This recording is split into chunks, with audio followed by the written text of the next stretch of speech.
Good morning. It is Friday, the 4th of April, and today is my first video at my new house. Special thanks to Mello for bringing me over a piece of furniture yesterday and her significant other. It was really nice, and now I actually have something in the living room instead of nothing. Um, but today, you guys are saying tariff, tariff, tariff in the comments. Someone asked me if I would talk about them. But I think we're saying the falling apart of the US economy in real time. And I say that as a person who's had to deal with certain people at my evil corp that are no longer with us. And some of those I took very hard, very personally. I took them because I spoke to them right after it happened and they were freaking out. Because right now it's not a good time to be looking for a job. It is a really, really bad time to be looking for a job. In fact, yesterday I came back from taking a couple days, mandatory days off in order to move, and I could feel like my office was just falling apart. It's just, a couple of days, and the whole place was just like in shambles. And I thought to myself, it's like, how can anyone look at this and believe that, oh my God, this guy's, bad at his job? I am great at my job. In fact, yesterday, when my coworkers and I went to one of the other office buildings, my coworker walks into the room. No one bats an eye, right?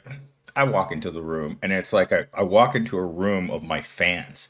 Everyone's just like hyped up. Everyone wants me to help them. Everyone's like, oh my God, look, it's Millennial Steam. Help us. And I was just like, oh my goodness gracious. One tech worker walks in and doesn't, no one acknowledges him. And then I walk in and just like, all the girls are waving at me. And I'm like, oh Lord, what just happened here? It was really funny though to watch because that's the way that I function within this department. I almost have like a celebrity around my position at work just because so many people don't like dealing with people like us. It's like people like us have a reputation at every evil corp. But when you meet someone like me, it's like I had a lady that got fired, laid off, doesn't work there anymore. And she wrote me in her last uh, email, I miss you, Millennial Steam. And I was just like, wow, I barely talked to this lady. Anyhow, let's get back on point here. So let's get into my monologue first. So here we go. We're being told that the economy is booming. 228,000 jobs added, historic growth, blah, blah, blah. But no one's talking about the fact that the federal government is quietly laying people off. That's not just a fluke, it's a warning sign. When the people who print the money are cutting jobs, something deeper is broken. It's like smiling for a photo while your house is on fire. Looks fine from the outside, but inside, the collapse has already started. We all knew this was going to happen. There's not one single person who voted for that side who didn't understand what was going to happen. In fact, yesterday I was talking to one of my coworkers who said that someone who voted for that side lost their job, but added this: I would do it again. And that's like, oh my God, what is wrong with the pros? I would do it again. Even though you're at the brink of losing everything you own because you lost your federal job, and you still say you would do it again, you're a person who got deported. But I'd vote in that direction again. You're like, your significant other lost their ability to be in the country, but you still believe that strongly. And that's what I think is wrong with America, is that no one will truly look at the problem. The economy, evil corp, the government, everything that's the problem. The system itself is the problem in this country. And there are people who absolutely will stand by that system while it burns all the way around them and still smile and say it smells like hot dogs. Yeah, there are people like that in this country. I don't know why. but I think it's what allows the system to stay in place, unmovable, unbreakable, and in no way ever wrong. Regardless of what happens to you as an individual, the fact that you will never be rich or you will never be comfortable. We're getting to a point in this country where being rich is such a pipe dream that we're starting to settle for not being in survival mode as being okay. Like, okay, well, I'm not living one paycheck away from losing my house. I live two paychecks away from losing my house. People are like, well, I'm doing better than the guy who lost his house because he lost his federal job and can't find a job right now. Because believe me, right now is probably one of the worst times in American history to be looking for a job because no one seems to be hiring. In fact, yesterday I was reading an article about a recruiter who got uh, how do I put this? They got used. Let's say someone made a deep fake of while they were applying for a job, and that's how they were talking to this recruiter with an AI animation. And the recruiter finally figured out that this person wasn't real. And you're like, okay, this is what happens when you offer jobs that don't offer real wages, that don't want to pay you benefits, and that have a schedule that's awful. In fact, I was reading another article yesterday where a Gen Z worker walked into a job interview and told the interviewer that this job was beneath them, walked out and said, "Call me when you have a real job." Oh my God, that takes a big brass pair, right? Call me when you have a real job. I'm like, that is not America anymore. Gen Z thinks that for some reason they command any sort of respect in the workforce, and it's not true. The dignity of work left a long time ago. Work is about the humiliation, about the exploitation, and the fact that you can never get ahead on an ordinary job. That's all work is at this point. But with that said, let's get into our four talking points because I have to be at work in less than an hour and I got to get this video up. All right, talking point number one. When the government itself, the largest employer in the country, starts cutting jobs, it's not just a budget tweak, it's a flashing red light. If you can't afford workers, what does that mean for the rest of us? This is exactly what I heard this week from all the people at my current Evil Corp that no longer have jobs. Is that a transformation team is coming around. Not only at the beginning of, what was it, maybe last October, they started doing an assessment of every single person that works there. They were doing a cost assessment of every single person. And if you weren't within the budget, you no longer had a job. But it is a massive red light because some of these people had worked here for 10 plus years. Suddenly, someone sees your name on a spreadsheet and you're not cost effective. They put a line through your name and you no longer work here. And now you are in the unemployment line hoping to get something. Because from what I've heard, some of these people are getting 1 month of paid severance. 1 month. Oh my God. The last time I got laid off, which was in 2008, I believe I got a year of severance. And that year went by fast.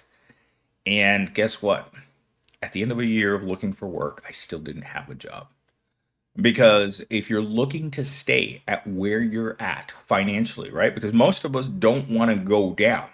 In fact, my Gen Z says he won't work for a penny less than what he's already getting paid. And I'm like, that's probably not a good angle. But, you know, some people really believe that they're going to have to stay where they're at.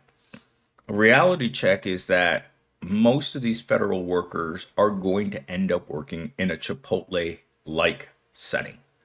The jobs that they held for the federal government, they're not just sitting out there open waiting for them to come and apply for them. There's no lateral move from the federal government into a private sector job that offers the same benefits, schedule, perks, chances are, with the way the economy is, if you lose your job, you're going to have to settle for minimum wage.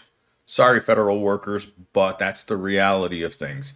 And you better believe that you're going to be humiliated at work. Because if, from my own personal experiences, working for the minimum wage my entire life, there's nothing more than a manager who dropped out of high school or barely finished high school likes more than to humiliate an educated person. I've been humiliated hundreds of times at work by these people because they take some sort of disgusting interest in making certain that you're even more miserable than their other workers are because they see you as a person that's better than they are. In fact, I used to tell my manager when I worked in retail all the time, I'm better than you every day. And they knew it. But because they were the manager, they could walk up to me and say, you think you're better than this job, don't you? If you don't think that you're better than retail, go look in the mirror and tell me what's wrong. Because everyone is better than the minimum wage. Talking point number two. Everyone's celebrating 228,000 new jobs, but the unemployment rate is still went up. That means more people are entering the job market, likely out of desperation, not confidence. Well, I was reading something that Mike Rowe read. You guys know how big of a fan I am of that guy. About how more and more men are deciding that they don't want to participate in this workforce. Not out of desperation, not not confidence, but the sheer fact that working doesn't get you anything. Why are you going to go to a Walmart, humiliate yourself in front of the public, your friends, your family, your teachers, everyone who sees you working at Walmart when you're not going to get anything out of it except more humiliation? Every day, some dingbat's going to come up to you and tell you to get a better job or start your own business. And you look at those people because you start getting used to it. In fact, yesterday I was talking to a Kroger's cashier on my way home from work, and she said to me, Millennial Stain, when I'm standing here at the self checkout, no one sees me. And I'm like, what do you mean? She's like, I say hello to people, I talk to people, and they don't hear me. They look right through me as if I wasn't a real person. If you ever have to work a minimum wage job, you're going to have to get used to being a subhuman because that's the way people treat you. That's the way politicians, the government, rich people, even entitled people treat people that are working those jobs. You're not a real person to them. Because if you have to work that job because you're desperate for money, then you don't get a human card. The moment you're not making a living wage, your human card gets revoked. And you have to just accept the fact. And believe me, it comes down. And I spent years in that severe, you guys think I'm negative now. Imagine years of working in retail where no one acknowledges that you're another person like them. Even your own coworkers don't like each other because we don't like poor people. And when you're working a poor person job, you look at the other people wearing those uniforms and you have to think that you're at least better than that person, right? Well, no, because everyone feels the same way. And that's what makes living at the bottom probably one of the hardest things. It's not the dignity of work, it's the indignity of work. Talking point number three. Just because we're adding jobs doesn't mean they're good jobs. Are these stable careers or just part time gigs and dead end positions designed to make numbers look pretty? Stable careers. Tell me, people, in the comments. Stable careers. When have you had a stable career? You're not going to get that at Kroger's, Target, Taco Bell, Steak and Shake. No matter where you go, unless you're an executive, there's no such thing as stable careers. And believe me, over the past 3 years, I have seen at least half a dozen executives exit Evil Corp. Why? Because they saw the direction it was going. But stable careers, Economy isn't about stable careers for ordinary people. The fact that we have the exact opposite of stable careers. We have no job security. We don't make enough money on one job. You have to work 2 to 3 jobs in order to make enough money to survive. Because even if you're working 2 to 3 jobs, that might turn into what, maybe at the end of the week, $40 an hour. Still only $80,000 a year with the cost of living here. This place costs what, $24,000 a year to live here, and then you drive a car, another 15,000. That's half of your 80,000 gone. But imagine you're not even making that. Let's say you're a minimum wage worker that's making $15 an hour. You're making $24,000 at the end of the year. I spent my whole life working for ten to $15,000. How was I getting by? Sometimes I wonder. Sometimes I look back, and I don't like looking back and thinking, Jesus Christ, every position that I've ever had in my entire life was a dead end position that was offered to me on a silver plate. Like when I worked at that call center and they told me that I could start a family on the minimum wage because I had job stability at that place. And I looked at the guy. I looked straight into that supervisor's eyes and I said, "You are full of crap. There's no stability here. There's no starting anything. If you're making $15 an hour, either you're living at home or you're living in your car. There are no other options." Telling people that they're better off working at the bottom rather than not working is a gimmick. It's gaslighting people into believing that everything's okay.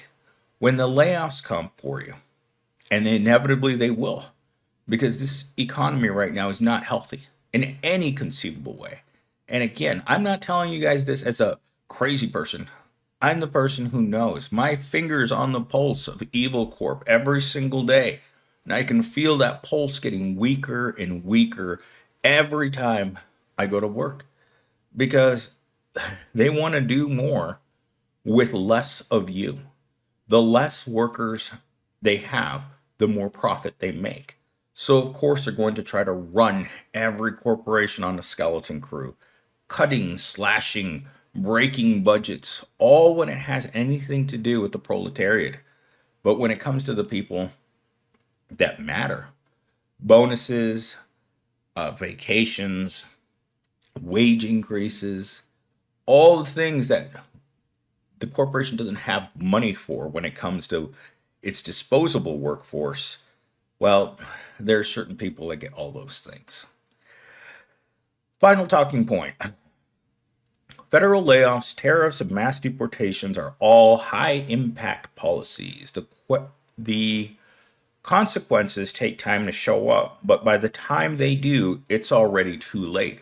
We're watching the first domino fall. I think all of you agree with that. That domino has fallen, and it fell the second that your guy didn't win in November. We all knew what was going to happen. Again, no one should be surprised about the condition that the world is in because they want a world in which only one kind of person does well, and that's rich people. And even they are probably scratching their head wondering, it's like, what exactly is going on here? Because if you wipe that many trillions of dollars off the New York Stock Exchange in just a few days, it hurts even rich people. Sure, they're not going to be holding a cardboard sign on the side of the road like I will probably soon, but they definitely notice when they go and they look in their bank account and there's a few less billion dollars in there.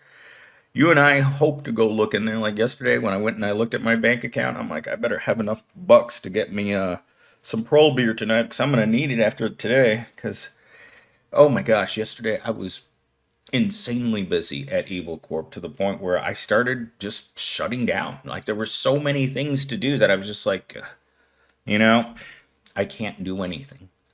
And I think that's where people are at in America right now. I think a lot of us are giving up emotionally because And I felt this physically a couple of days ago. I was moving things. I had been moving for 10 hours one day, and my knees started giving out. Like I could not go down the stairs and up the stairs. It was sheer will. But I'm not seeing that sheer will to survive anymore. I'm seeing a lot more Americans say, we've had enough. We can't live on survival mode for 5 years. I mean, think about it, how long it's been since the bug hit us.